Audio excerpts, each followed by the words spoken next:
Straight-haired natural. To be or not to be? Hi, my name is Brittany, and today we're going to be discussing a new name to an old phenomenon, the straight-haired natural, and whether or not you should be one. So let's start with defining some terms. Straight-haired natural, what is it?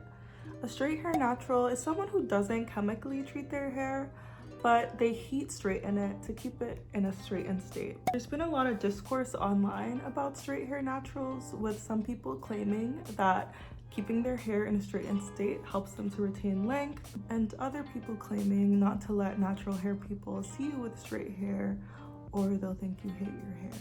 I want to preface this video by saying that I've worn my hair in every style imaginable: curly, straight, sew-ins, braids, everything. And to be fully transparent, I went natural at 15 because I was honestly bored of how my hair looked maintaining it straight and in perms. Like, for background, wasn't allowed to wear weaves or wig or braids until high school, nor was I allowed to wear my hair fully out. But before we go any further, I just wanted to start with a lightning history around the politics of Black women's hair in the US. I'm going to be reading an excerpt from How Natural Black Hair at Work Became a Civil Rights Issue. It's a JSTOR article written by Shantae Griffin. In the 1700s, enslaved women who worked in the fields usually covered their hair in head rags due to the harsh demands of their work. Enslaved Africans who worked in the big house, however, sometimes mimicked the hairstyles of their enslavers, either by wearing wigs that had become popular during that era or shaping their kinky hair to emulate them. In cities like New Orleans, however, where free Creole women of color donned elaborate hairstyles that displayed their kinks and coils with an air of regality, the city implemented laws, the Tignon Laws, that required these women to wear a tignon, a scarf or handkerchief, over their hair to signify that they were members of the slave class, regardless of whether they were free or enslaved. The end of the 19th century saw the invention of the hair straightening comb, which would be used to tame quote-unquote black hair. Madam C.J. Walker, a Black woman, popularized the comb, and by the mid-1920s, straight hair had become the preferred texture to signal middle-class status. As a result, Walker became the first female African-American millionaire. The first wave of natural hair movement emerged during the tumultuous 1960s. The Black is Beautiful movement assured Black women and men that their skin, facial features, and natural hair were admirable as is. Marcus Garvey is famously quoted saying, "Don't remove the kinks from your hair, remove them from your brain." And the Afro hairstyle became a symbol for Black power. And the Civil Rights Act of 1974 was signed. A 1972 study of Black teens living in St. Louis showed that 90% of young men and 40% of Black women in the city wore their natural hair. Now, despite the passing of the Civil Rights Act, Black women and Black people in general still received immense pressure from institutions such as work and schools to straighten their hair or keep it in a style that was deemed manageable to white sensibilities. For example, we've seen instances of Black children being expelled from schools for not shaving their locks or not straightening their hair or wearing their Afro hair. And we've also seen instances of people being denied job opportunities for not wearing their hair in a style that would be deemed acceptable by those institutions. So if we're being honest with ourselves about the history, as well as the rise in conservatism within the US, we can't separate this movement of the straight hair natural away from the now very vocal and visceral hate 4C hair has been receiving. However, and this is a huge however, I want to emphasize that I do not think that Black women who straighten their hair are at all beacons of self-hatred in any way, because there are many things that we all do to fit into society and the expectations that society has for us, from body hair removal to dressing in accordance to our gendered expectations, and furthermore.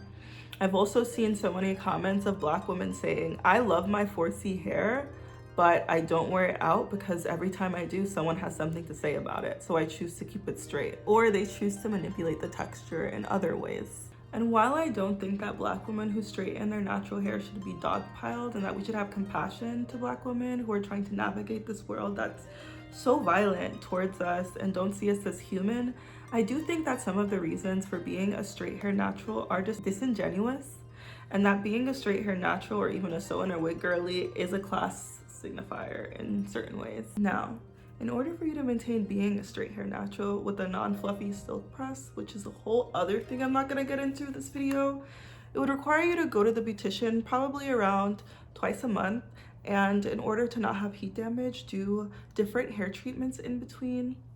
which would probably include Olaplex, which I also use for my own hair, but that'll probably cost you like a little bit of extra money. I'm saying this in the perspective of an average person because yeah, I've seen you guys try to do your own silk presses online.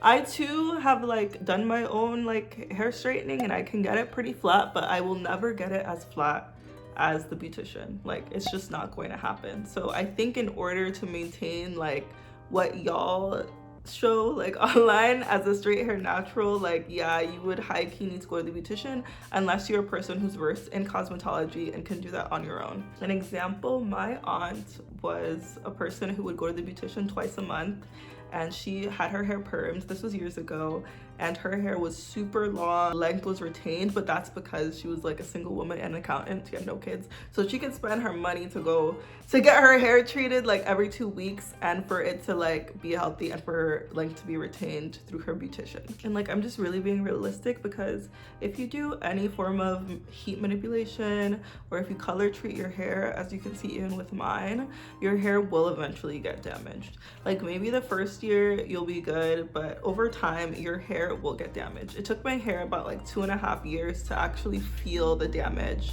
from dyeing it as much as I was dyeing it. So seriously, like over time your hair will feel the damage of constantly using something on it to manipulate the way that it looks.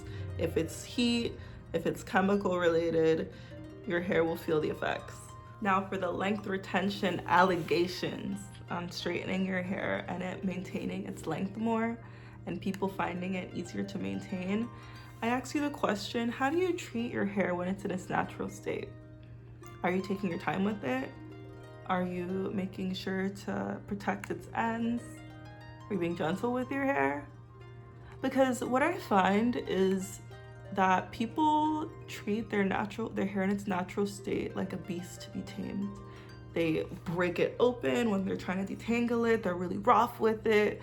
They like act like it's so unmanageable and it's like something that needs to be handled and like dominated.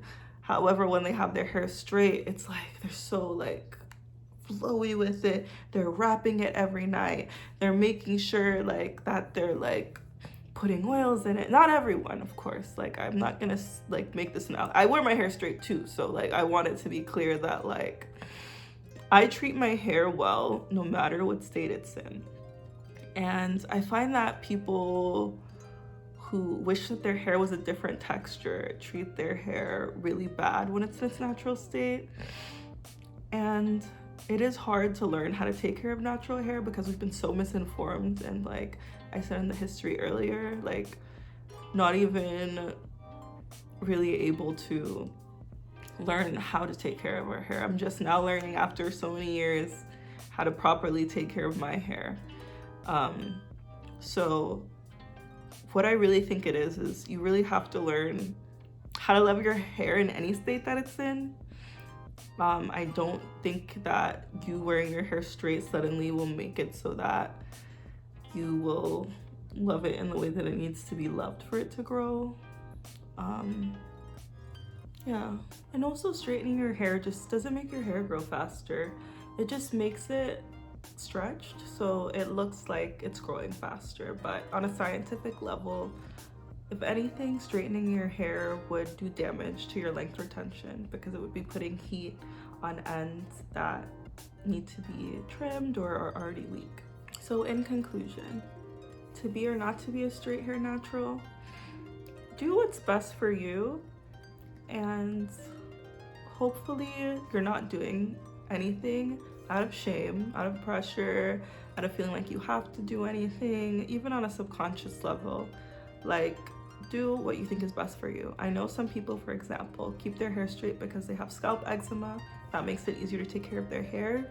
But personally, like, I do think a lot of the reasoning is very disingenuous. I do think having straight hair is really hard to maintain. Every time I have my silk press, I also live in Florida, it's very hard to keep it maintained. I do think like it's frustrating like having your roots revert, especially when you sweat. So for me, in my opinion, if I wanted to have straight hair that lasted a while, I would get sew-ins for a period of time, making sure that they're low tension. And if I really wanted to protect like my own natural hair, I would do that, especially for people like I have extremely strong like hair, so it's easy to bounce back from damage. But I know also others have like hair that's a little bit more sensitive as well. Not to say that my hair can withstand anything, it will definitely always eventually get damaged. Especially if you know like you have like thinner or finer hair, I would say probably stray away from it. And if you're just like, I don't want to wear my hair curly anymore, like I live in a society, like I actually, this is what's in right now. More power to you. Because I think that there are so much bigger fish to fry, and I don't think that Black women should be getting like attacked fully for only their hairstyle. Like there are other things that we need to truly tackle. I think that we need to come together on a Pan-Africanist note about the state of the world and honestly have another civil rights movement. I have seen Black women with perms, straightened hair, afro hair, curly hair fight for our rights, and that's where it matters for me. I don't give a fuck how you're wearing your hair. Are you fighting for the rights of our people or not? That's what truly matters, honestly. And as long as you aren't bringing down like naturalistas, etc., I honestly don't care, because at the end of the day, there are things that we all do to assimilate. And over time, when we do conquer these things that we need to conquer as Africans, as stolen Africans who are living in the US and around the world, when we actually like come together on a Pan-Africanist note and like conquer these things that need to be conquered, like our own economic stability and our own right to liberation and freedom, then all these other things like love for our natural hair, like maybe changing our style of dress back into like incorporating more traditional African garbs. I don't know what the future looks like, and this is me thinking of a future hundreds and hundreds of years in the future. But that's when I know for certain that yes, we will come to realize that these standards of beauty that we've been holding ourselves to don't matter anymore. And that's everyone, not just Black people, not just stolen Africans. And that's why I wanted to have this conversation, because it really is complex and we do so many things to fit into this Western society. There's just so much going on a higher note around our history, around the ways that we've been forced to assimilate, around the ways that we're treated on a daily basis, because we still have to exist in this society. So at the end of the day, we have to fight for our global liberation of ourselves as stolen Africans, for the continent of Africa, and then all these things such as like fully appreciating our natural hair will fall into place. We won't be doing all these ups and downs and having to have a natural hair movement here and then not fully having our liberation. So of course white supremacy always comes in and like takes over certain aspects of things.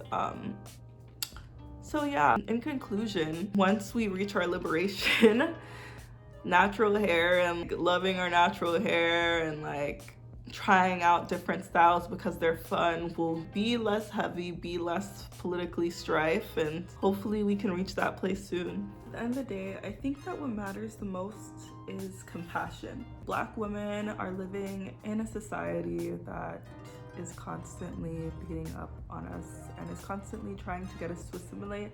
So we should have compassion for each other, because we aren't living in a post-racial society. We are still living under extremely oppressive conditions, and we can't think of also this happening outside of the vacuum of white supremacy, of global white supremacy, of global Western domination, and how the West has influence over the entirety of the world.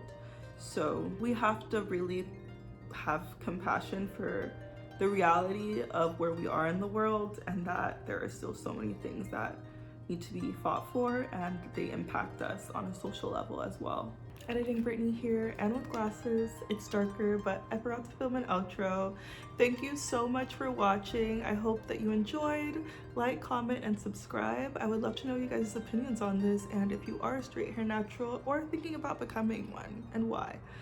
So I'll see you guys in my next video. Bye bye.